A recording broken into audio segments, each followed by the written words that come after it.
So much of what we believe is based on some authority figure telling us that something is true. As children, we learn to stop questioning when we're told, because I said so. As adults, we learn to stop questioning when people say, because that's just how it works. The implicit message is you don't need to understand. Just accept, swallow, and follow orders. First principles reasoning cuts through the dogma and removes the blinders from this herd hypnosis. With it, we can finally see the world as it is and see what is possible, even beyond what everybody else assumes is impossible. So know this, when it comes down to it, everything that is not a law of nature is just a shared belief.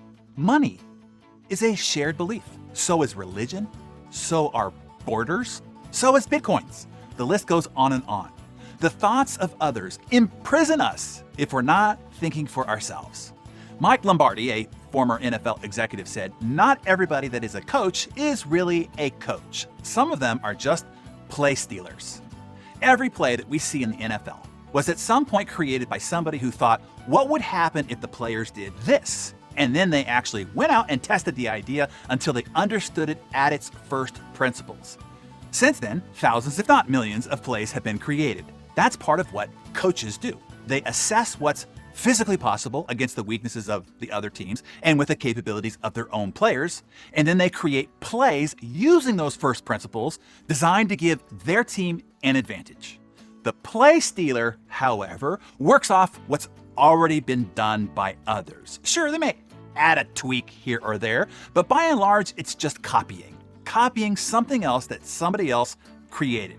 And boy, isn't this true for most business owners and people who are put in positions of leadership?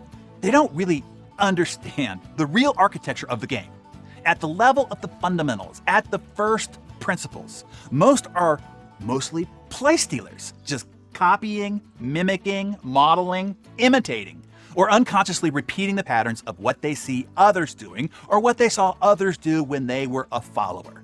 While both the coach and the play stealer start from something that already exists, they generally have very different results.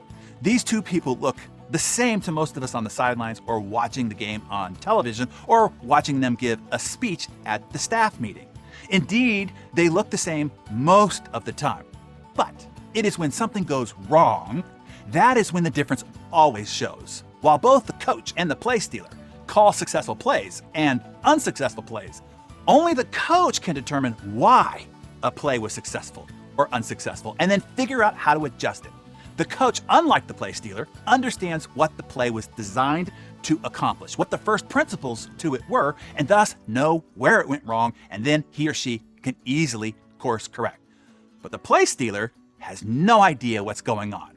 He doesn't understand why it didn't work. It worked for that other guy, that other coach, that other leader. It worked before. Why didn't it work now? They don't know why the play, or the promotion, or the market strategy, or the employee incentive plan didn't work.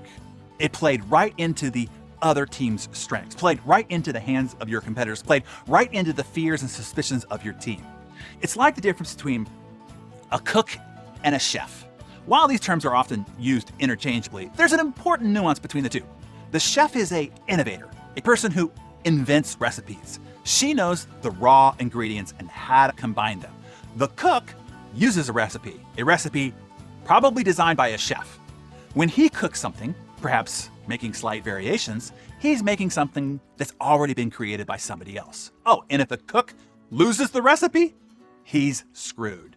The chef, on the other hand, understands the flavor profiles and combinations at such a fundamental level, at the first principle level, that she doesn't even use a recipe. She has real knowledge as opposed to just know-how. Essentially, this concept of learning and operating from first principles is the source code to all my work. It's what I do for you. I teach you the first principles of high achievement. The compound effect itself is entirely first principles for personal success, the very fundamentals and source code to your personal operating system. Instead of you trying to copy other people's productivity practices, which is what most people teach and others try to follow unsuccessfully, I give you the first principles of extreme productivity inside insane productivity, the success vital system, the framework of those first principles, on top of which you build your daily, weekly, monthly, quarterly, and yearly methods of operation. Hero's Journey does that for leadership.